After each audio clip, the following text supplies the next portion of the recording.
दोस्तान गिरामी, असांजी सिंध सॻोरी में जेका मज़हबी ऐं इख़्तिलाफ़नि जी बाह ॿरी पई आहे, बज़ाहिर त इल्मु दलील ऐं फ़िक्र जे बजाए जज़्बात, गारियूं ऐं इल्ज़ाम तराशी ग़ालिब नज़र अची रही आहे। इख़्तिलाफ़ राय हिकु फितरी ॻाल्हि आहे, पर उन जो मतिलबु इहो नाहे त असां पंहिंजी इख़्लाक़, इल्मु ऐं वॾनि जी इज़त खे विसारे छॾियूं। असांजा मशाइख़, सूफ़िया ऐं आलिम असांजा रूहानी रहबर आहिनि। उन्हनि जे शान में गुस्ताखी करणु, उन्हनि ते बेबुनियाद इल्ज़ाम लॻाइणु ऐं आम माण्हू खे उन्हनि खां मुतनफ़िर करणु इंतिहाई ख़तरनाक रुझान आहे। जेकॾहिं कंहिं सां इख़्तिलाफ़ हुजे त अदब ऐं दलील सां गुफ़्तगू कई वञे, न कि गारियूं ॾियण सां। अल्लाह पाक जो फ़रमान आहे सूरे अनफ़ाल में, वला तनाज़उ व तफ़शलु व तज़हब रीहुकुम वस्बिरु इन्नल्लाह मअस्साबिरीन।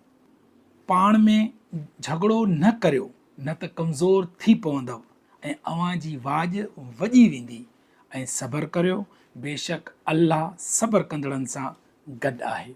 फेसबुक, यूट्यूब, इंस्टाग्राम, टिकटॉक ऐं ॿिनि प्लेटफॉर्म ते जेके तबसरा कया वञनि था, उन्हनि जो असरु दिलनि ते थिए थो।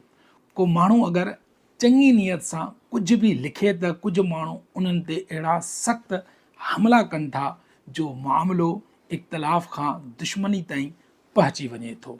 उन जो नतीजो उहो निकिरे थो त बजाए सच खे सम्झण जे असांजे दिलनि में बुग़्ज़ ऐं नफ़रत पैदा करे विहूं था। सिंध जे नौजवाननि ऐं उलमा खे घुरिजे त उन्हनि बेमक़सद बहसनि में पंहिंजो वक़्तु विञाइण बजाए दीन लाइ के तामीरी कमु कयो। अगरि कंहिं सां इख़्तिलाफ़ हुजे त उन ते संजीदा इल्मी गुफ़्तगू कई वञे, न कि ज़ाती हमला। जेकॾहिं कंहिं बहस जो को मुस्बत नतीजो नज़र न अचे त उन में पइजी वञण बदिरां ख़ामोशी अख़्तियार कई वञे। जेकॾहिं कंहिंखे सही सम्झाइणो हुजे त नरम लहजे में दलीलनि सां ॻाल्हि कई वञे, जीअं रसूल सल्लल्लाहु अलैहि वसल्लम जी सुन्नत आहे। पंहिंजे वक़्त खे उन्हनि मामलनि में ज़ाया करण बजाए कि अहिड़े कम में लॻायो जेको आख़िरत लाइ नफ़ो ॾिए। असांजा सिंधी सबाजड़ी क़ौम वारो इन ॻाल्हि खे सम्झो ऐं ग़ौर फ़िक्र कयो त असांजी असल सुञाणप इल्मु, सूफ़ियाना, मुहबत, प्यार ऐं अमन आहे। पंहिंजे नबी सोणे सां वफ़ा जो नातो ॻंढणु असांजी पहचान आहे। असां पंहिंजे बुज़ुर्गनि जी इज़त कयूं, उन्हनि जी तालीमात ते अमल कयूं ऐं नफ़रत पखिड़ण वारनि माण्हुनि खां पासो कयूं।